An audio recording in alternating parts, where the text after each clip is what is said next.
Q. Q. I got something here. I want to see if you know what this is. A Q. A Q. That's right. Yeah, I like that.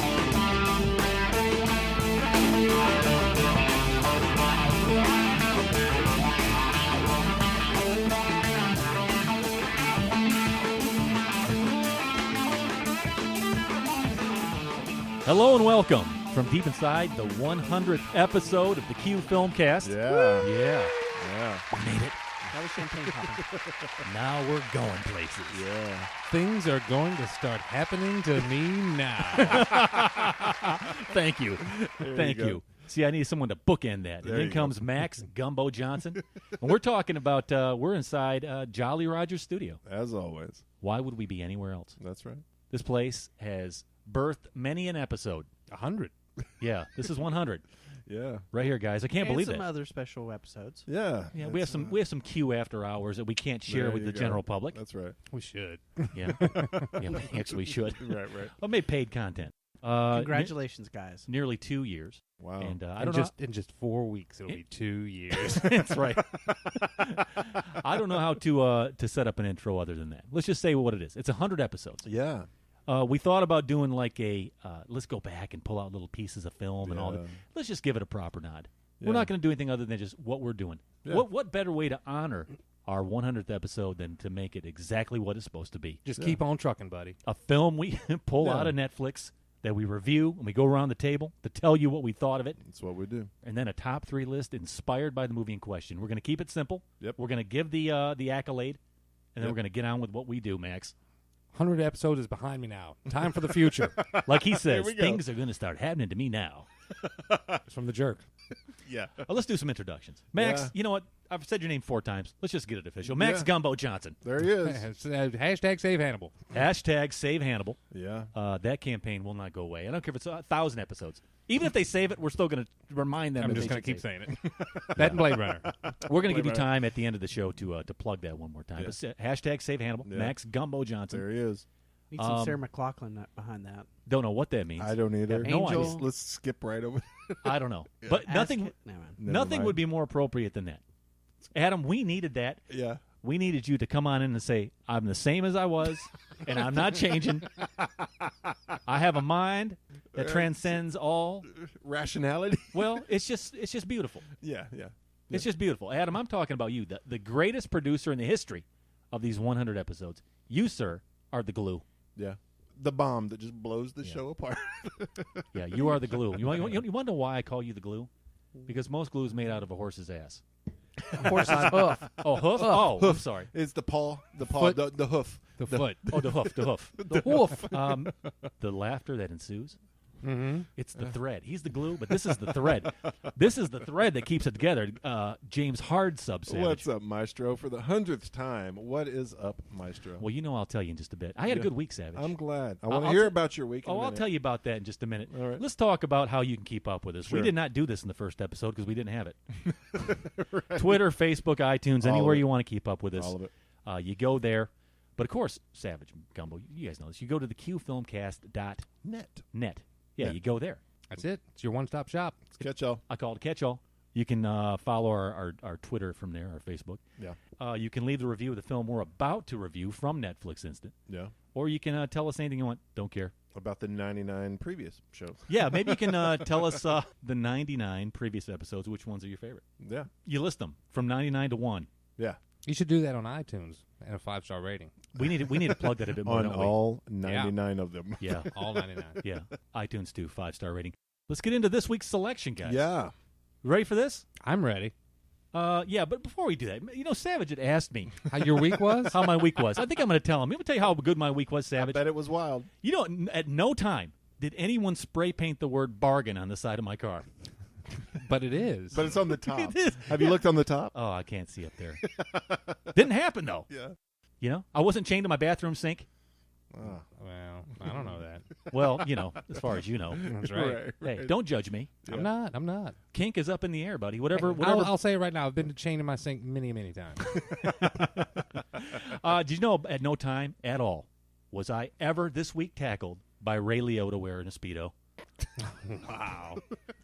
Dreams will come true one day, Mike. Yes, it will. There you go. I mean, anytime you can say, I had a pretty bad week, but at least Ray Liotta didn't tackle me in his Speedo. Yeah. That'd be a good day. You want it for you? Really? Parts of flopping. Let's talk about the film. All right. This is selected by me. It's my turn. Didn't plan that, just the way it fell. Right. Let me tell you what film I'm talking about. And this was once again inspired by someone who says, hey, I remember when this film came out, and it was a lot of people loved it. Some people just didn't get it. I thought, I need to see this movie again. All right. I remember being amused, Right. slightly entranced. And I'm talking about Something Wild. Something Wild. Jonathan Demme directed this film. Yeah. Melanie Griffith, Yeah. Jeff Daniels before he was dumb. Also stars Ray Liotta, his first time ever on film. Whoa. Yeah, his Yeah. complete debut, complete feature film debut. Cool. He nailed it. He God, really looked young in did. This, He didn't was he? so young. Looked like a Creepy, though. vampire. I mean, he looks Yeah. evil, does he not? Well, he He- looks menacing. When you think about Jonathan Demme, Max, you as the Yoda of film, you are our great orb in the sky. What do you think of when you think of Jonathan Demme movies? Stop making sense. First one I think of.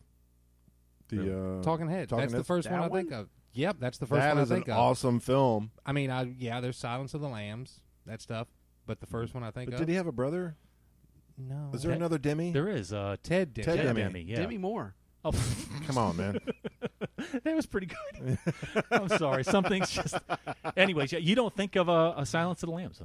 No, it's not the first one I think of. It's always Stop making sense. Stop making sense. The first one I think of. Probably the best concert film ever made. That's interesting. You know what I think of? I think of Philadelphia. Don't think of that one. That movie's so well made. Did he do Blow, so or well was that made. Ted Demme? I think it's Ted Demme. I don't know. I'm trying to think of some Johnny more movies Depp, he Blow? made. Maybe it was Demi Moore that did that one. How about Rachel getting married? You ever seen that? Or Swing Shift? Swing Shift. Awesome. So, anyways, my point is Jonathan Demme's made some movies. Yeah, he's okay. made some. He's Yeah. made a few movies. This movie stars Jeff Daniels, Melanie Griffith, Yep. Ray Liotta, like we said, and Steve Scales as Nelson, the best gas station attendant ever. He was. He'll sell you some shorts, He will. but those glasses look beautiful on you. Put Don't it on worry the about credit card. Put it on the credit card. Yeah, that's fine. Inspires our top three. Now, we do this here. Okay. Sure. Top three, I think this is okay. We're Yeah. going to do top three chance encounters. Yeah. Max, you know what I'm saying, producer. Mhm. Don't know why I'm here. Don't know why you're here. There's no reason why we should meet other than just simply by chance. Serendipity. Serendipity. Right. It's serendipitous. Let's talk about what the critics think of this. Savage. Something point something. IMDb. What do you think they gave this film, Something Wild, 1986? 7.1. No. 6.8. That's close. Close. That's not bad. No, I mean a little You're close. I overbid. mean, a little overbid. Yeah. It wouldn't work on the prices, right? But that's No. okay. That's right. Max Gumbo Johnson, percentage-wise on Rotten Tomatoes, Tomatoes. critics and users, Critics. What year did this come out? 86. 86. 86. That's what I thought. So they probably don't have a 30 whole years lot of them ago. from there. I'll probably say 84. 88%. All right. I won that one. You did close. I got the Showcase Showdown, buddy. Take that. Uh, Users? yeah, I'll users. go 78. 68. Oh, wow. Ooh. That's, 68%. that's not cool. So it's a drop. It's not a Coriolanus swing. No, but let's talk about what this movie is, okay? Let's get into this. 1986, Something Wild.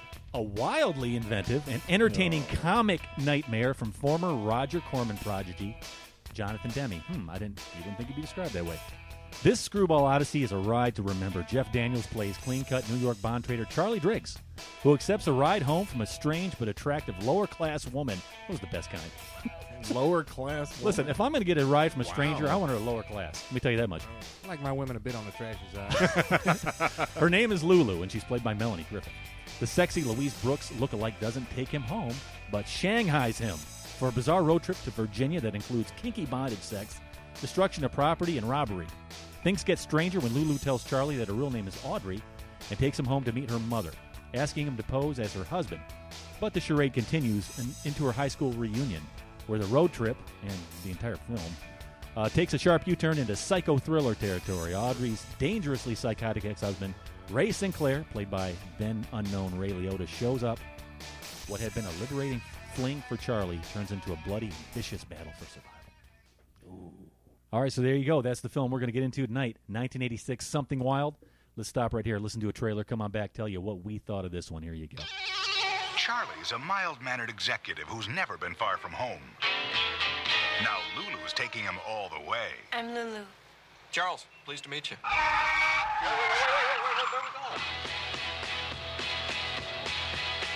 never done anything like this before.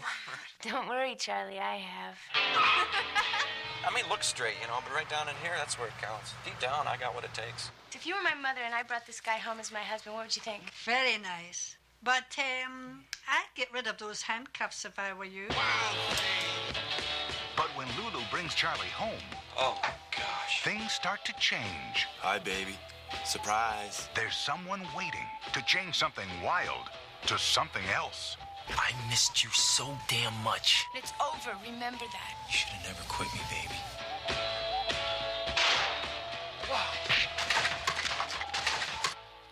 You better ask yourself if you really want her. How much are these babies? Something daring. I'm gonna take Lulu, we're gonna waltz right out of here, and there's not a damn thing you can do. Something dangerous.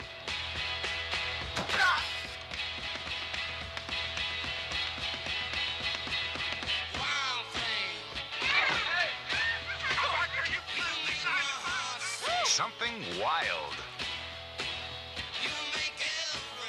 There it is. There's the trailer. 1986's Jonathan Demme directed Something Wild. Yeah. Let's find out how wild it was. Hey, before that, Max, you want to talk a little bit about some trivia? Sure, let's talk trivia. Not just between you and me, like regular trivia. I'm talking about movie trivia for the film. Oh, yeah, that's Okay. cool, too. Listen to this, Max.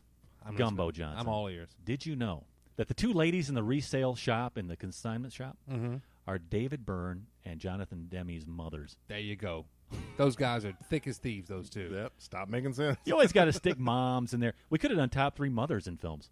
Like Scorsese's mom. Jonathan David Byrne's mom. That's so cool. Yeah. I would love to meet her. Here's one for you. Because I love David Byrne. Max, did you know the dog in this film is played by a dog named Max?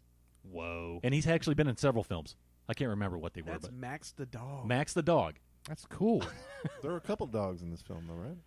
I think we're talking about the bulldog, but he's like the go-to bulldog he was in the 80s. His name's Max. It'd be awesome if it was David Byrne's dog. Did you know that the girl who moves into Lulu's apartment at the end of the movie is played by the same actress who played the whore, who had her face cut up in Unforgiven? And she was also in The Crow. Oh, that was the girl her. from GF. That's Yeah. right, that is. Savage, did you know about this film? What? Something Wild. That Chris Isaac was set to play the role of Ray Sinclair. He dropped out due to he had to finish his second album. His second album is awesome, and so I'm glad he did. And it would have been a bad cast. That would have been a miscast. You think so? Oh, yeah. Okay. Yeah. He's a nice dude. Chris Isaac is a really nice guy. He would not have been Ray. You needed to be a bit more menacing. Yeah. Okay. I hung out with him at a Best Buy, believe it or not. Oh, thank you. There's some trivia. That's trivia. All right, so let's listen. We know what the critics thought. Let's get into where we landed. What do you say? All right. All right. Should I go first or last? Sure. I mean, It's your movie. You go first. I think I'm going to go a hard 8. I think I'm between a hard 8 and a 9. Yeah. I want to go 9, but I think it's a bit dated, so it doesn't make it a great film. But it swings for the fences. Yeah. It swings for the fences. A lot of people hated the tone shift in this. A lot of people loved it. Critics appreciated it. Yeah. Audiences said that tone shift turned me off. I don't know. I'm going 8, though. A wild ride it is. Hadn't seen it in a while. Glad I watched it again. Give me a hard 8 on that, Max. And by the way, should we stop here? We don't use thumbs up or thumbs down? No. Give me 8 convertibles. 8 convertibles. Yeah. 8 convertibles. 1 to 10 convertibles. I want 8 convertibles on 86's Something Wild. I like it quite a bit. Savage, let's go to you next, though. Yeah. I'm going 8. What are you going to go with? I think I'll go with you with an 8, but I'm not an 8 and a 9. I'm a 7 or 8. So maybe Okay. one of these guys can talk me down. I'm giving it because of the tone shift. Really? Yeah. Yeah. I mean, I really like that shift, and when it happens, it happens with zero irony and with intent. So Yeah. I'm giving it an 8 because of that. Yeah. But I might be talked down. Well, we'll see what happens. Yeah. It's considered a bit of a cult classic for a lot of reasons. Yeah. One of them is that shift. Max, you know we're talking about convertibles. You know we're talking about Something I know. Wild. And they're And you, Pontiacs, too. I like him because he's like car talk of the show. He knows the cars. He'll say, "Man, you know the guy in Blue Room was in a Bonneville." I'm like, "Was he? Okay." That's what they were in this. The red one that said Bargain was a Bonneville, and they were in a GTO before that. And then they had that scene where they passed by a big Pontiac dealership. I was like, man, this movie was made by Pontiac. And Pepsi. And Pepsi. And Pepsi. Right. And Seagram 7. All right, Max. How many are you going to give? I'm on the fence between a 7 and 8. I'm going to go with a 7 right now. Okay. I'm going to go with 7 convertibles right now. I could probably go up to an 8. I can probably convince myself to go up to an 8, but I'll see what y'all have to say. Yeah. Sandbag it, Adam. I know it's coming. What you going to give Something Wild, 1986? Dude, this movie was awesome. Okay. An awesome piece of crap. Oh, He always hates my films. really? He hates everything I do. He hates everything good. How many are you going to give to this film? I think I'm going to be generous and give it a 2. Are you serious? I'm serious. This movie sucked. Okay. Oh, Hands down, with intent. sucked. Listen to that. It sucked. Okay. Okay. He never ceases to surprise me. Don't worry. One of his favorite movies is Maximum Overdrive. So Let's talk let's to. put this in perspective. I tell you what. Once again, I think this thing does swing for the fences, and unlike Adam, I think it gets it right. This is an odd, ambitious film that dares the audience from start to finish. Adam, you're very unbrave. It dares you, and you say no, sir. What I think makes it a cult classic is it does things unconventionally. There's no false advertising here. This is Something Wild. I know that the tonal shift and the deconstruction was a bit much for the audience, and I remember people talking about that. Once again, I remember watching Siskel and Ebert. I think it was 86, so I would have been, my teenage years. Yeah. I remember watching this movie after seeing them talk about it, which was great because I'm like, wow, kind of like we're doing here, talking about a film. Now I want to see it. And I think it deserves to be defended a bit. I think this is a great play on what we typically expect from movies, and I think that's why it's remembered. It does stand out. Yeah. Typically, when you see a movie about people on the edge, this is what's weird about this film. They don't start out that way. We almost always see them holding it together, and then they gradually become unglued. This plays it the other way. I mean, after the first 15 minutes of this film, you wonder how can this nonsense even keep up? And that's what I'm thinking. They can't keep this up. Right. And what's cool is they don't. It shifts into something very unexpected and tantalizing. It's smart like that. There's not a lot about this movie I can't say didn't appeal to me. It's unique. It's bold. It's disarming. I think the performances are great all the way around. Daniels is great in this. Just the look on his face, that stupid look, that kind of aw-shucksy kind of look. Yeah. But there's just something underneath there. I love that. It also plays out as a bit of a mystery, and that's why I think it goes a little deeper. One where you're continually wondering what makes these people tick and where their unraveling may get them, both physically and internally. Yeah. It plays nothing safe. It goes for it. Bit dated, but my God, if I'm ever in a convenience store, Nelson will give me great customer service.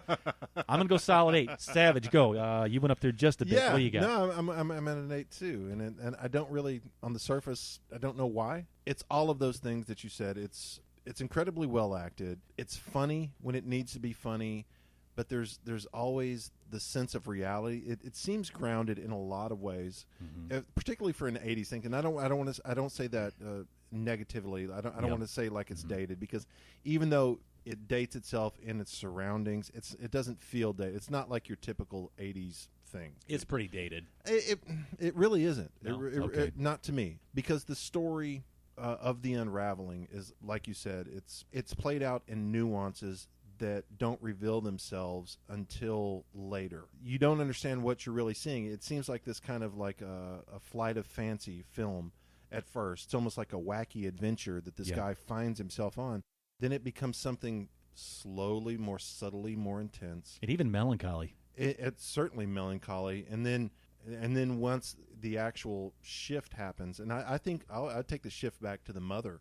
The mother shifts it with her understanding of her own daughter. Mm-hmm. And then even the hair color change. Exactly. And then once it really turns into like menace, you don't really appreciate what you're watching until the totality of the film. Mm-hmm. And so it's one of these things where the parts don't really add up until you see the total.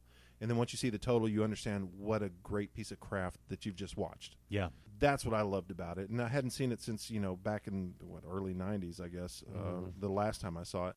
And the youth of Melanie Griffith, the youth of Jeff Daniels. I didn't know it was Liotta's first film, but debut film. Wow, what a way to kick in the door, I read a little bit here. I don't know what the details were. They said he gave one unbelievable audition. Sure. And I don't know what happened there, but I mean, he embodied that character in every possible way, from the overt menace, from the subtle menace, to the diner scene. And we'll get into the scenes where they leave him at the diner, but it just hits on all cylinders every way. I don't even know what I'm thinking about a 7. It's a strong one. I may go up.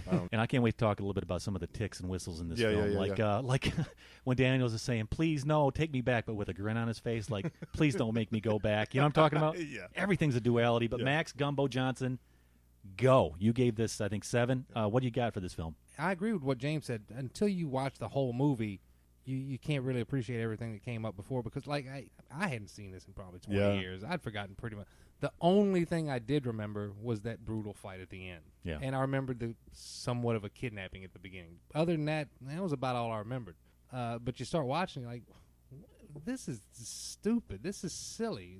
Why is this guy going along with this girl? This feels very light. But I loved it. I loved that whole first 30 minutes of this film. I liked it, but it was dumb. It didn't make sense. You're like, wait, this guy's married and he's got 2 kids and he's just going to run off and call his job because he got handcuffed and say, I'm not coming in. This guy wouldn't do this. Yep. He's ruining his life. I wouldn't do that. Hell, why wouldn't I? I don't have anything. Melanie Griffith looking all hot. I got nothing to lose, but I wouldn't do it anyway. But in the totality of the film, the context of the film, when you see the whole thing and understand everything that's going on, makes perfect sense. And you bring up that duality about the tone shift of the movie from that sort of ne'er-do-well, happy-go-lucky sort of feeling that everybody's got up until the class reunion, and you juxtapose that with every character. Every character has that same thing, too. They're all happy-go-lucky, and they're having a good time, and then, whoa, this happens. Ooh, not so happy-go-lucky anymore, is it? So, yeah, you can't base this movie on watching 10, 15 minutes of it. You've got to watch the whole thing. You got to see all the pieces. Once you get to about the midway point and things start to unravel, and you start to figure out what's going on, and there's one crucial scene that you go like, okay, now I know what's happening. It's at the class reunion when he leaves, and the guy tells Ray Liotta, "Oh, that guy's wife and kids just left him 9 months ago." She left him for the family dentist. Yeah. But Max, there's one scene in there too where he pretends that he's on the phone with his wife and he's got a busy signal on the phone. That's where you think, okay, wait a minute. Yep. What is really going on here? Because you say, well, he would never do this. That's so obvious. But then you're thinking, well, there has to be a reason. Yeah. And they string you along. That can go both ways. It's like, was he really calling her, or was he pretending to call? Was he pretending to call? That's what I thought. He was pretending to call. Yeah. What would you do? Would you just fake call her? I don't know. But this guy, he wanted to be so far away, but please don't take him back there. Right. Last place I want to be in this hotel. Can't wait to get there quick enough. It was just always like, what am I watching? Yeah. Same reaction I have whenever I look at the producer. I don't know what the hell I'm watching. I don't know why the hell you gave this to. All right. Go, Adam. I want to hear this. I can't wait to hear I mean, just on intrigue alone, you got to go a bit higher than that. But maybe it's not. absurd and predictable. I'm sorry.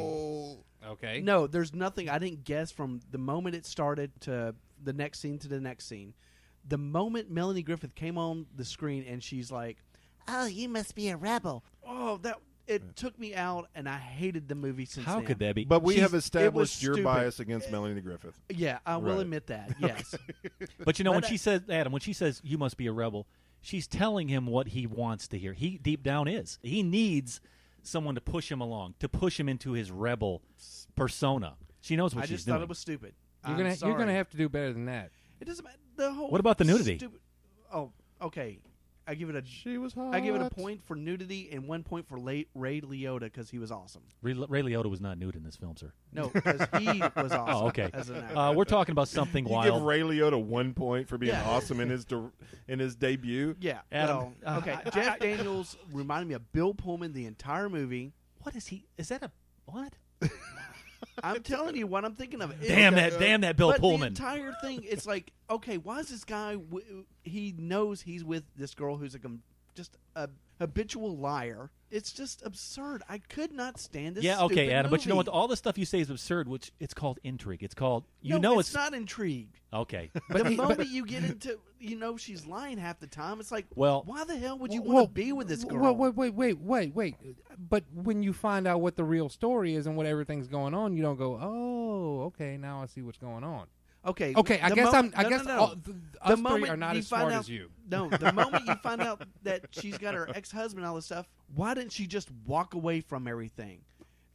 I want to walk away from this and into a clip. No, What do you say, Adam? Why would you not leave? It's stupid. Oh, I'm going to put my new boyfriend, husband, / whatever. Wild. Adam, there's all kinds of mystery in this movie. thing. It asks you to suspend what you think you know about these people the entire time. It's supposed to come across like that to you. I think that's part of what they wanted you to think. I'm not sure. Stupid. But let's talk about this. Let's talk about a clip. Let's listen to a clip. Let's talk about what. Well, okay, whatever. We're going to listen to a piece of this film. Something wild. Good afternoon, Charlie Driggs' office. Is Charlie there, please? He's not? Isn't that kind of strange? It's 3:30. Shouldn't he be back from lunch by now? Oh, please, please. Who is this, please? I can take a message from Mr. Driggs. No, this is a matter of considerable urgency. Please connect me to his superior. Good afternoon, Richard Graves' office. Yes, Mr. Richard Graves, please. Mr. Charles Driggs is calling. Yes? Richard, Charles Driggs here. Yeah, listen. Yeah, no, I'm just calling to let you know that I won't be back this afternoon. You won't be back? Why, is something wrong? But no, there's no problem. It's just, I'm stuck in outside meetings. You know how that goes. Well, I was hoping we'd be able to huddle before closing today. Oh, yeah, sorry about that. Yeah. Well, no, I was just going to throw that to Dillman. Yeah. Oh, yeah, I'm writing this down. Okay, I tell you what, Richard, how about I have copies on your desk first thing Monday morning? Wouldn't that, that would be great. All right, fine, sure. Goodbye. Charlie, you're a really good liar when you want to be. Oh, geez. Don't stop, please. Oh, darn you, Bill Pullman, for ruining our 100th episode. That's right. Damn you to hell, Bill Pullman. Bill Pullman. I like ruins Independence Day, Bill Pullman. Yeah. Good thing like he didn't Bill look like, Pullman. good thing he didn't look like Bill Paxton. Right? That's probably not a bad thing. Looking like Bill Pullman's not a bad thing. I don't think so. Yeah, no, he's good. We're talking It about was the the film. haircut. We're talking about the film, though. We're talking about Something Wild, Yeah. 1986. Yep. Jeff Daniels looks a bit like Bill Pullman, so says the producer, and that's a bad thing. Melanie That's Griffith. 8 negative points right there. Let's talk about some scenes. The one in particular I want to get into quickly is the first hotel room scene. Yeah. I loved it. I love the opening of this film. I love the fact that it's introduced like this mystery, this force comes into his life, and he's right there ready to get pushed over. He walks out on his check feeling like, I want to be something different. Yeah. Well, let me help you with that. Here comes Melanie Griffith. They end up into the hotel room, right? Yeah. And that whole thing was hysterical to me. I think about this film. I think of that when he's chained. I'm not chained, but handcuffed. Yeah. Just the torture that I felt with him, that she's calling the boss. And I know that deep down, this guy's loving it. He's loving everything about this. And here comes the mystery. And then he's in the shower after all this horror of her pushing him to the very edge of what his life is supposed to be. He's laughing about it in the shower, just hysterically laughing, going, yeah, right. I'm going to come back later. Right. Yeah, I'm writing this down. He's laughing the whole thing. That's the part of the film where I thought, you got something unique here, because I don't think that these people are anything like what I think that they should be. Yeah, I'm writing this down.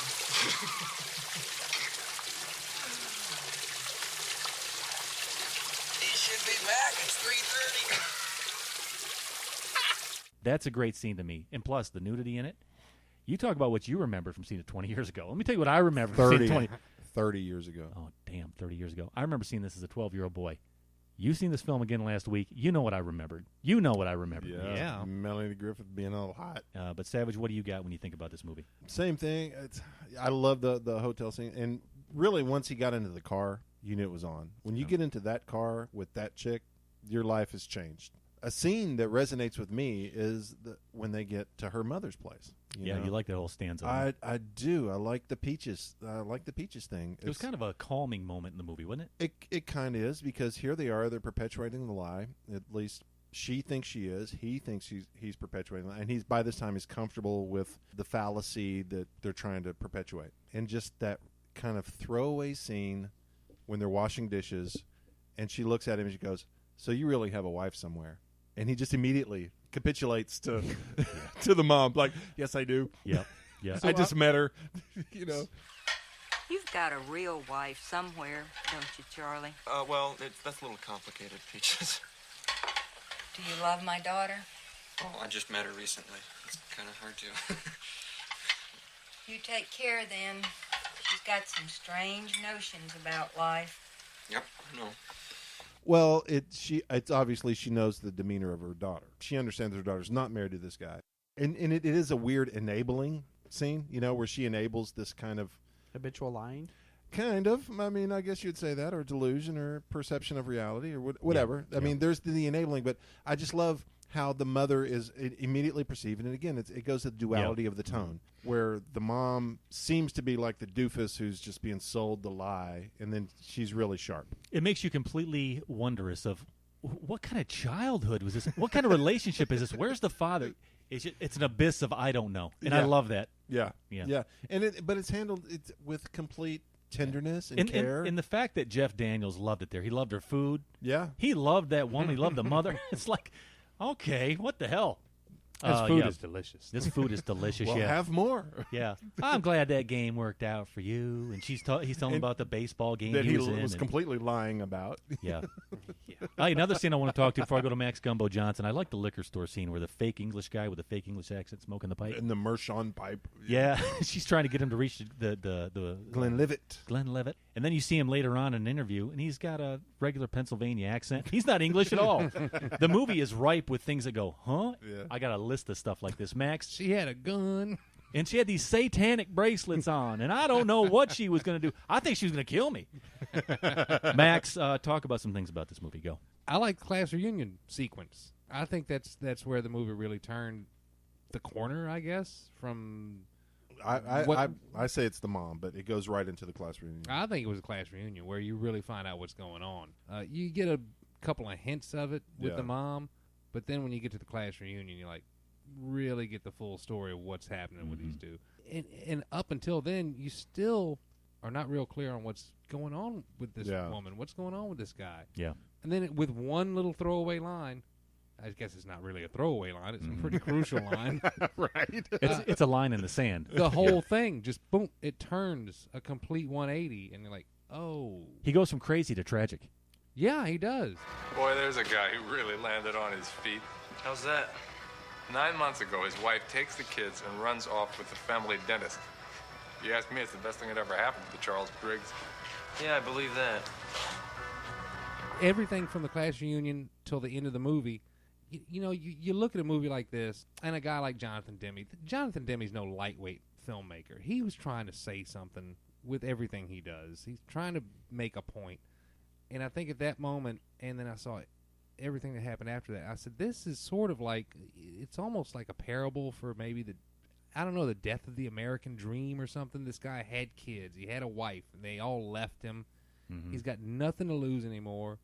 This girl never really had much of anything to begin with, and she's struggling to grab onto something here to sort of ground herself.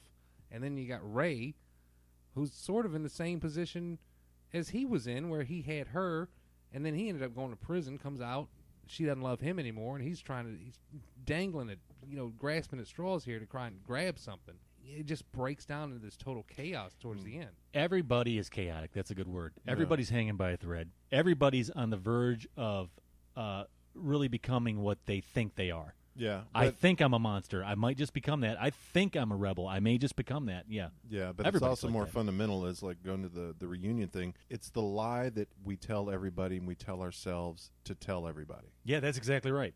Yeah, I suppose so. Yeah, something like that. Yeah. Yeah. I like the reunion scene too. I like the dancing in it. You can see just some very interesting, a little longer than they needed to be scenes, but it was also all the music was live in this. That band was live. It was complete room tone. Yeah. The Feelies was the name of the band. Yeah, but you could tell they were recording the scene while they were playing the music. Yeah. In everything, all the hip hop thing at the gas station, all the music, even at the end track, all of it was captured live on film and sound. Like I say, this film it didn't hold back on anything it thought it wanted to do. Should we use live music in the film? Hell, why not? Yeah, that's the whole film. And they didn't go to the 555 thing. Did you notice that? No, the phone number. Yeah, they never did that. Every phone number they gave was a real phone number. Which, by the way, did you call him? No, I thought about it, but I didn't. Another oddity too, when he's actually talking to his kids on the phone. Is that? Or no, he's calling the office. Yeah. There's that real chunky, frumpy woman just sitting there staring at him next to the phone. You're like, why is that there? Well, she was like waiting I say, to use the payphone. I have a whole list of oddities. Don't you remember when payphones were a thing and people were waiting? Like, are you going to be on the phone? There's a whole bunch of small, tiny little details like that in here. Like when they pull into the motel, those guys are leaving on their bikes. Yeah, and then when they leave the hotel, they're all coming back in, and it goes into this almost apocalyptic setting. Yeah, it does. When they get to that hotel, they got a trash can burning. Yeah, remember when I said absurd?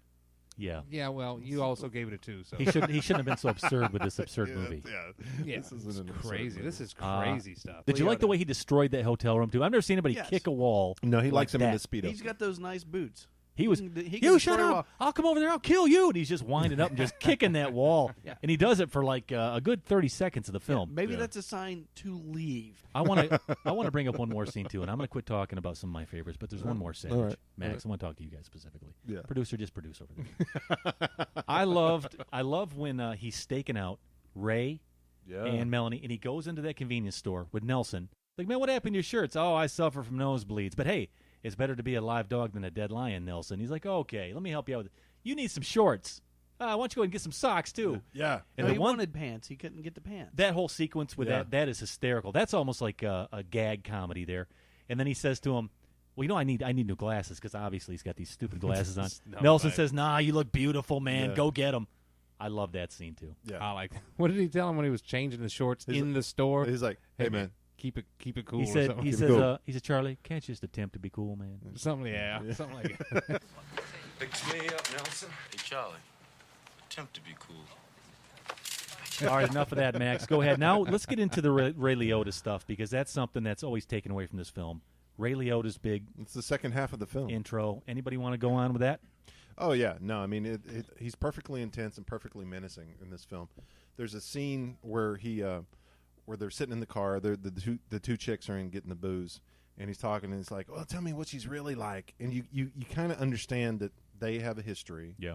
You may not know that they're married, but you kind of understand that they have a history, and you kind of understand that he's baiting him to say something, and so you feel like the menace and the danger, even though Jeff Daniels is completely oblivious to it. I mean, he's for whatever reason he's just. Oh, this old high school friend, whatever. Yeah. He's oblivious to it. But as the audience member, you understand there's a menace and there's a danger. Right. And there's an immediacy to it. And I think that's what he brings. What he brought most of this film is that immediacy to the menace. At any split second, I can snap. But there's that scene where he looks at him and he's like, well, tell me what she's really like. I mean, how can she do you? And then that moment of strength that he shows right then. He says, Ray, there's no need for that sort of talk. Absolutely. And right then, he's like, it showed, I want to be with her. Yeah. At that moment right there is when he finally stood up for her in reality, not in a lie. This is the moment where, as a real man, I'm going to stand up for her as a real woman, not this lie that we're perpetuating on people. You start to see that build right after that, too, as well. Max, remember the scene in the convenience store when they rob it? When Ray goes in there and they rob it, and they show that great sequence where you're seeing everything through the camera. The camera, and it gives it a sense of, I don't know detachment. Detachment. That's a great word. Yeah. But when he walks in there, he says, so, Charlie, you ever been on TV? Here's your big chance. Yeah. The new vice president, give your speech. But he starts talking about, I want to thank my wife, Audrey. She's been by my side the entire time, and his fantasy is shown now. He sees himself as, once again, here's his attachment to Audrey. Yeah. I think that also plays into Jeff Daniels' character. I can't remember Charlie. I keep Charlie. forgetting. Yeah. Sorry, Charlie. Yeah, sorry. Liotta laughed. Yeah. That whole scene where he tells him, "Oh, look, there's a camera." Charlie has seen a surveillance camera before. He knows they're filming this stuff. Yeah. But he's also been drinking a pint of Seagram's. But no, he's been drinking all night, and he's having the time of his life. He's having fun. He's having the best He's on time an adventure. he's ever had. Yeah. And, he may be sad that his wife and kids have left him, but at the same time, he's like, well, you know what? I might as well roll with this as long as I can before I got to go back to this new job. And he gets suckered into the whole thing. I can imagine that's probably a situation where it's probably pretty easy to get sucked into something like that, and you just kind of go along with these kind of guys. Let me ask you a question in particular, or about a scene in particular. I'm sorry. The one that where it shows him really grabbing his cojones, man. He walks in to the diner. Ray Liotta has left with Melanie. I mean, you know right now this guy's unhinged. He will kill Charlie. The guy's a complete psycho, yet he walks in with those stupid glasses and the Virginia is for Lovers T-shirt on. Yeah. And he looks like such an unassuming, easy-to-push-over kind of guy. He walks in and does anything but that. That's a pretty powerful scene, Max. Did you like it? I love that scene. What did you like about it? The confidence he had. Yes. Yeah. You know what? Oddly enough, it reminded me of the scene from Dumb and Dumber where they, stick sea bass with the bill, and he's like, That's "What are right. you doing?" I saw this in a movie once. Don't worry, it'll work. And I'm like, that's an odd reference where it's almost the same movie that he might have been referencing in Dumb That's and Dumber. fantastic. I didn't think about that. That is fantastic. But I love that whole scene, that whole sequence where he says, "Look, you can do what you want, but hello, officer. Every time an cop walked in, hello, officer. Good evening, officer. You're a man on parole. You can't do anything. Yeah, you can't do. Oh, and then he just laid the whole plan out, and Melanie Griffith goes, sounds like he got you on this one, you know. You better ask yourself if you really want her. I really want her. Oh. Great. Charlie, you gotta fight for a woman like this. I don't have to fight you, Ray. I'm gonna take Lulu. We're gonna waltz right out of here, and there's not a damn thing you can do.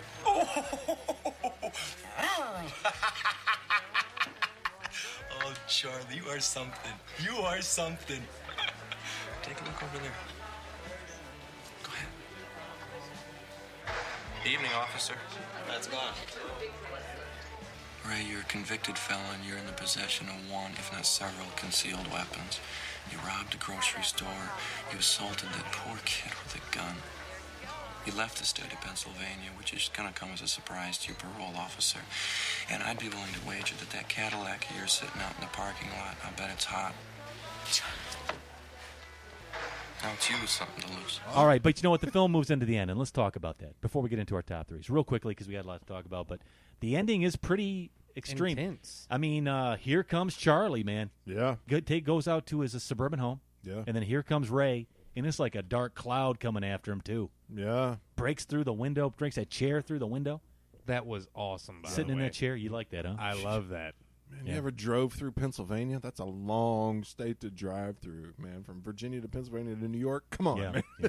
That's a long drive. Kicks in that window, Yeah, chains him to, and I don't know who stood in for Melanie Griffith. Someone went through that wall. Yeah. Tossed her through the wall. A lot of menace there. What you think? At the end of it, that seemed a little convenient, or how he just tracked him down. I mean, and I understand the necessity of it. I don't know. I thought it was totally plausible. He had the addresses of everybody from '76 in that little book that they gave him. I know. I mean, they established how he could have done it. And this was '86. You could just call information and get somebody's phone number, and the address was listed in the book. That's what it was. Still do that. He called information Yeah, and got. He called information and got the. And he had already told him where he lives. Oh, I got a nice place out on Stony Brook. So he already had a pretty good idea where the guy lived. Yeah, but yeah, no, it was intense, and it's surprisingly, bizarrely, like realistic. I mean, there was nothing comedic or funny about it.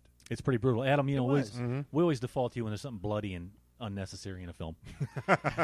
Did you like that? Did you like the big kill at the end with the knife? I did like it, but it was an accidental kill. Oh, so what? God, there's no saving this guy. No, I'm not knocking it on that. I get it. I mean, he didn't want to hurt the guy. Who would? What? Me? What? Someone chains me to a sink? What? No, I I'm don't killing think he your would ass. want to kill somebody. I think maybe hurt him, but I don't think he'd want to actually kill him. I'm sorry I asked that question. I want to move you on. can see it. He goes, "Wait, Charlie." Okay. And then he died. Let's talk about the very No, ending. it's a great scene because of what Liotta did. The reaction of Liotta, it was respect. It's like when that happened, it was like, Charlie. I mean, because you could tell that there was these flashes of, this guy's more than the schmutz. You know, this guy. He was also a confirmation that Charlie had it in him. Yeah. Even his last scene where he says, Charlie, way to go, man. Yeah. Everything was kind of a way to go, man. Like, you're more than what you All look right. like. I like how it ended. He's back at the office, and he says, once again, the same line that keeps popping up over and over again. Yeah. It's better to be a live dog than a dead lion. And that's what he tells Larry at the end. So it kind of zipped up nice there at the end. And then they meet again on the street. Yeah. I do have a question on this. What happened to her after the police station? She just left him. Who? Left I don't know. Melanie Griffith. They just Just got her left information and left him. She just left Charlie. Yeah. I thought it was stupid. But then she found him again. Well, you know, she had to get her stuff together. Oh, yeah. Forgive it. That's Dad. how much she really cared about the guy. She just left him. You can forgive it a bit like that. And then she came and found him. That's how much she cared about him. Maybe she had to get her crap together a bit more. Yeah, she had to go Her get crap is that never even dress put and that together. cool car. Yeah, what kind of car was that? I wrote That that was a down. Woody. It's a Woody. For some reason, it's sticking out. It's like they were both in black and white. Mm-hmm. In the last scene, they were both dressed in black and white. For I don't know what that means, but They dropped the facade. I think so. I think it really was like that. There's no more hiding. It's like, this is black and white. I think that there's their relationship's going to last 6 months. That's it. Maybe so. It's going to be an awesome 6 months. This movie has a lot of winks and nods, like I say again. And one more time, too, that line that's kind of the thread here. Yeah. It's better to be a live dog than a dead lion. Yeah. And when he first hears that, he's on the phone, and that guy, that redneck guy, giving him the Pepto-Bismol, and his shirt said, he's telling him, Charlie, I used to be like you, and it's better to be a live dog than a dead lion. Yeah. And his shirt says, I loved you till someone killed my dog. And it's like, okay, what's that supposed to mean? Let me tell you what. Let's go ahead and get into our top threes, guys. We're going to have to end this one here. This is Something Wild. Yeah. 1986. I'm going to stick with my 8. I'm going to stick with my 7. I'm going to stick with my 8. Melanie Griffith nude. Come on. 1. Ray Liotta, 2, and I'm actually the scene where they did the he's beating him on the car and it's being shot through the CC television. 3. Yeah, I'm gonna go 3. See, there you go. You're not gonna give one for the soundtrack? That's an awesome soundtrack. Oh, they had Oingo Boingo, didn't they? Mr. Soundtrack over here. This had a great soundtrack. They had some Oingo Boingo. I was happy on that. And that's Something Wild, 1986. Leads us into our top 3 as they all do. This one is top 3. What was it?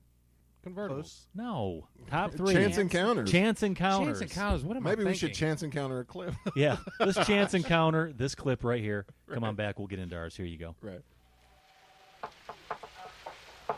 Charles? Larry. Hi.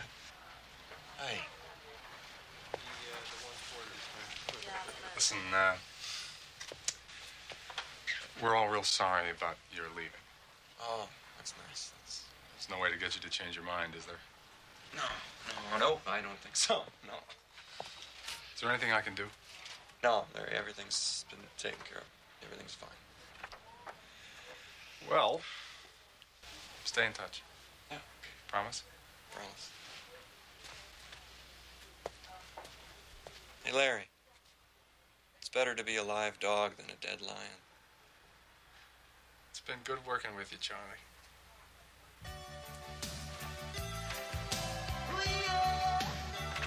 100 episodes. Oh, wow. Yeah, there you go right there. And that's the film we talked about. Insane. Something Wild. So let's talk about our top 3, okay? They all inspire a top 3. All these films do. This is the 100th top 3 list. What we should have done, we should have done? top 3 lists. Oh, yeah. No, top 3, top 100 lists. Whatever. Top 3 lists from our first 100 show. We didn't do that. We went with top 3 chance encounters of films. And let's get the thing rolling. We're talking about Something Wild inspired this film. Inspired this top 3. I kind of had a tough time with this list. Yeah. Me too. I'm going to go with a little bit of a romantic flair. Okay. Or maybe I shouldn't. It's up to you. I'm not. I'm going to go with... Okay. I've been inspired not to. Okay. I think that it was a very much a chance encounter between the Gimp and Marcellus Wallace. Oh, wow. Or no, not the Gimp. I'm talking about Zed. Okay, I was about to say, that was not a chance encounter at Zed all. and Marcellus Wallace. It's just a chance encounter. Yeah. No one planned on this. Yeah. It's still got a lot of love in it. Yeah. The Gimp got a chance. Well, the Gimp, you could do a top 3 list of chance encounters just from that movie. What about when Marcellus Wallace is at the stoplight with Bruce Willis? Yeah, chance encounter. Yep. I'm going to go with Zed and Marcellus Wallace. Still a love scene, technically, and it was a chance encounter. Yeah. This is a bad idea. That was a bad response. That's good. You like that? That's a chance encounter. It's a chance encounter. Not a big fan of the anal rape. Yeah. But, hey, to each their own. It's a great line, too, where he drops the donuts and he's like, mother, whatever. Savage, the routine. Yeah. Top 3 chance encounters inspired by the film. Go ahead. And I have a little subgenre, too. I'm going with films we've reviewed in the queue. I like this. And I'm going to keep it romantic, too. And number 3 is Oliver and Anna in Beginners. Oh, that's a good one. They just met at a costume party as Freud and Charlie Chaplin. I like what he did here. I didn't think of that film. I didn't even think of that. I like the film. Yeah, Beginners. I Oliver and Anna. I like your number 3. There you go. Damn, you just reminded me of another one I can put on my list now. I like this. This is organic. Yeah. It's an organic response from you. I like what you say is your idea of love much better than what I just said was my idea of love. I really do. Max Gumbo Johnson, number 3 for you. What? Go. Number 3 for me has got to be oh God, I can't remember their names. Leon and Matilda in The Professional. Yeah. Yeah. I mean, they were kind of neighbors. I mean, but no. It wasn't constructed, Savage. No, it was not. I'm taking a chance knocking on this door. Changed everything for both of them. Absolutely. And it's very much a powerful chance encounter because look what happened. Look what happened. Look at the consequence of this chance encounter. Mm-hmm. I don't remember how I encountered you, producer. I don't remember if it was by chance. Yeah. It had to have been by chance because there's no way I would have signed up for this. I just say that with love, obviously. Greatest producer. What's your number not the love 3? you're talking about. No, not the Marcellus love, but number 3 for you. What is it? Okay, all films are scripted, so therefore they're not really chance encounters. So I'm going with something a little off the rack. Oh my God! I'm going to go first. Number 3 is Marwin Call. The guy who directed Marwin Call just had a chance encounter with some guy walking his Jeep down the path of the road. No, that's legit. That's legit. That's a legit chance encounter. I'm trying to play it out in my head. I can't see it. The director I saw can't see him it. walking down his the street. his cart, walking his little Jeep. His little Jeep. Man, that was a good documentary. Yeah. Okay, well, Savage says it's legit. I'm going to go with him on that. That's a good answer. Good answer. Nicely done, sir. Thank you. Number 2. I'm talking about Harry and Sally. I'm talking about the 3. Was it? What are you talking about? He's walking through the terminal of the airport. I haven't seen it in a long time. It's so good. Shut up. Walking through the terminal of the airport, does a double take, does a triple take, comes back and stares at her face and says, "Sally?" They meet again in the bookstore, twice in this film. Chance encounters leads to the entire essence of this film. How's that not your number 1? One, because there's one better. Okay. One of my all-time favorite films, When Harry Met Sally. 2 chance encounters by the same people in the same film. All right. 5 years apart. That's a good one. That's a good one. Yeah, we know Adam has terrible taste in movies, so he hates I'm that sorry. film. That's one of the worst. I cannot stand that movie. All right, we've established I don't that. even- I don't In even- 100 episodes, we've established you hate I hope that film. comes up one day so we can review it so I can hear why exactly that's one of the worst movies ever made. Hey, I sometimes refuse to watch it. Yeah. I'm not joking. I will refuse to watch this movie. You will have to. That's Max, silly. you know what? Sometimes it's good to have a sweet tooth. It's a sweet movie. I'm not going to apologize for that. Yeah, for Me real. either. Nor I love Efren knew how to write Great some movie. stuff. Savage, number 2 for you. Number What is 2 it? is keeping it in the queue. Films we reviewed. I'm keeping it romantic. Norma Desmond and Joe Gillis. Chance that encounter. was a chance encounter. Damn, that was a heck of a chance encounter. Yeah. Damn. when a blown tire Running from the repo man. leads you into Monkey funeral. Yeah, I mean that's a chance encounter. Max, you want to top that? You want to give me your number 2? I What don't know is if I can top it. That's pretty good. Top That's pretty good. I went with Clementine and Joel from Eternal Sunshine of the Spotless Mind. There I you won't go. say it twice. That could have been my number 1. I'm not going to say it twice. Oh. That was a chance encounter over and over and over again. Did you know that her hair color in that film was blue? Blue Ruin. Yeah. I know. Talk about keeping it in the queue. Keeping it in the queue. 100 episodes. 100 episodes. That's what I'm trying to keep in the queue, baby. Feels like a lifetime. Yeah, sometimes it feels like a lifetime every time he says something. And that's Oh, the yeah. producer. What's his number 2? Jeez, Yeah. I can smell Yeah, it what's your from number here. 2, Adam? It actually does deal with something number 2. Yeah. Harrison Ford's chance encounter with a meal he had the night before, which led to a great scene. The Really? scene in Indiana Jones and Raiders of the Lost Ark where he has to fight the dude with the sword. Instead of having this big, drawn-out fight with a whip, he just shoots the guy. Long And roundabout way, isn't it? Long It's roundabout a way. chance encounter with probably a bean burrito. That's terrible. Okay. I like how he threw Bean Burrito in there. Yeah. I like how he did that. Yeah. He had a place to go. He went from Harrison Ford to Bean Burrito. I can accept this. Is that not it's a bean great and cheese scene? burrito because that's a cheesy answer. All Is right. it not a great scene? It's a great scene, but it is. But it wouldn't have happened unless he had a chance encounter with. It's a great whatever. scene. It's a terrible answer. You know what, though? He's swinging for the fences. Yeah, he's doing something. He's swinging for something. He's swinging for not putting any thought into his top 3. Apparently, what he's No, he's thinking. putting in the wrong thought. No, because that's not in the movie. I didn't see Indiana Jones eat a bean burrito with Marion the night before and go, I just don't think I can handle the whip tomorrow, Marion. I think I'll just shoot him. About in real life. Well, I'm not. All right, we're talking about movies. It What's was your number 2, unscripted. Max? All right, no. We're up to number 1s. Are we number 1s? Are we up to number 1s? Yes. Yeah. Holy cow. All right. There we number go. 1 for me, it has to be Jesse and Celine. Jesse and Celine, come on. There's no more better chance counter than that than Before Sunrise. I knew you were going to Never saw it. There's no more sweet, authentic, beautiful chance encounter than that. Hell, that chance encounter led to 3 damn movies. I hear they're making another one. Well, I hope they do. I like them. I like those films. buy that. They're rich. They're big boy films. Adam would hate them. They got a lot of talky, walky, lovey stuff in it. Yeah. No bean That's my number- burritos. No bean burritos. But I know Adam's going to love my number one Bean because we're burrito keeping or it in the queue. Chance Encounters, What is romantic things, Harold and Maude. That's fantastic. Talk about a bean burrito. You didn't like that film. And cheese. No, I did not like that. I loved Harold and Maude. I loved it. I loved the opening sequence in that film, Max. Yeah. Chance Encounter, Harold and Maude, romantic. What's your number one? My number one is Melvin and Howard, also directed by Jonathan Demme. I don't think I've ever seen that film. Melvin Dumar or whatever his name. He's driving through the desert, helps a guy that had a motorcycle wreck. Turns out to be Howard Hughes, and Howard Hughes wills him $156 million. He's got to go to court and fight. It's like to get real? It supposedly really happened. Yep. It was overturned. They said, no, this is a fake, and he fought it for years. You see how smart this guy is? What's his number one? It's a Jonathan Demme film. Yeah. Jonathan Demme film. You see how much work he put into that? Wild, right? Yeah. 5 years before Something Wild. That's something spectacular. That's something special. That's something spot on. That's something Max. crazy. And we talked about Something Wild tonight. Do we have a number one yet still to get to? Something Wild. Speaking of Something Wild. How do we end up with Adam being the last number one of our 100th has to show? It's just perfect. What is it? Chance encounter with a taxi accidentally driving into a film set. God. And Dustin Hoffman hitting it and yelling, "I'm walking here!" That's pretty Midnight good. Cowboy. Midnight Cowboy. Good. That's now, an iconic piece of cinema. You can't say that one's good and the other one's bad. You can't. Because the other one's an iconic piece of cinema, too. Wow. They're both are. I mean, they both are, yeah. They both are. They both are. Well, Adam, wait a well, second. then maybe Adam has knocked it out of the park. Did he just do an inanimate object chance encounter with an inanimate object? I think so. No, the taxi driver. Not bad. You know what? You stretched it.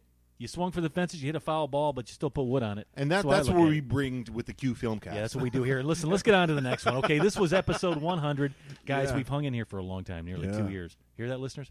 I think every week we've been delivering quality programming. I wouldn't say quality. This sounds like a fun drive. Every week, your dollar delivers quality programming, So commercial free. Go to QFilmcast.net and donate. 99% of every dollar you donate goes to the children of Africa. Didn't it sound like that for a minute? Yeah. Yeah. Next quality programming. Thanks to you, sir. I want to say a round of applause to all of us. 100 episodes in 100 here. episode. Let's get on to the next 100. Yeah, let's do this. Max, you lead it off. 101, our 101st episode, sir, will be what? Enter the Ninja. 1981. Why? Why not? Oh, my God. Really like the first one, Enter the Yep, Ninja? Enter the Ninja. Enter the Ninja. I was Joe Kasugi? Oh, yep. Oh, I was flicking through Netflix last night. I was like, saw how I pulled that out immediately. I was like, nope, Enter the Ninja. We're watching it. Loved that film. Can I tell you something?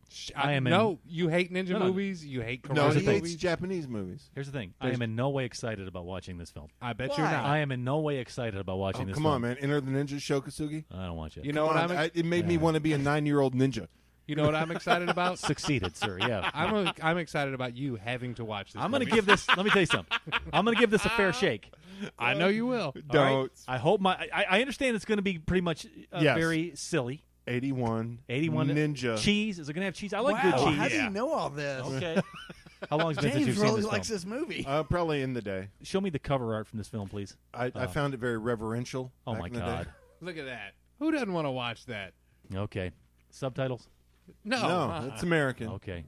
You're taking it easy on me. It's 1981's cocaine-fueled America. I like think, it was already. it a canon film? Of course, it's I'm Golden pretty Globe sure is Golden canon. Globe is canon. All right, so it's How is James so infatuated with this movie? So that's next he knows week. a lot about it. Oh, I love this film. He likes it. Okay, Here Comes the Wow. Ninja. That's next week. Not Here Comes the Enter. Ninja. Enter the Ninja. Enter the Ninja. Oh, Enter the Ninja. I know nothing about this film. I avoid these films. And you can. Hey, you know what? In all fairness, after that, your next film can be a Malick film. I'll do it. Let's see what happens. Let's see what. I don't know about that. Melancholy is coming up. Lars Van. I'm sorry. Have you seen that? No, Lars Van Trier. No. I think you may be about to.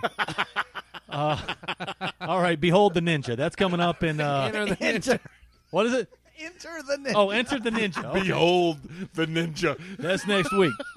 101st episode. We're going to do the this all. ninja. Wind it up, let it go again, see where it lands. Next 100 episodes, I don't know. We'll see what happens. Yeah. For those of you there from the very beginning, thank you very much. Yeah, I'm sure you've been to the QFilmcast.net. If you haven't, you go there anyways. You go there again. Keep up with us. Tell us what you think of this episode or any episode. We don't care. Yeah. Next week's Enter the Ninja. And until then, however it is you say, 100 episodes. 0, 1, 2, 3, 4, 5, 6, 7, 8, 9, 10, 10, 10, 10, 91, 92, 93, 94, 95, 96, 97, 98, 99, 100, 100, 1,000, 10,000, 100,000, 1 million, 1 million, 10 million, 100 million, 1 billion, 1 billion.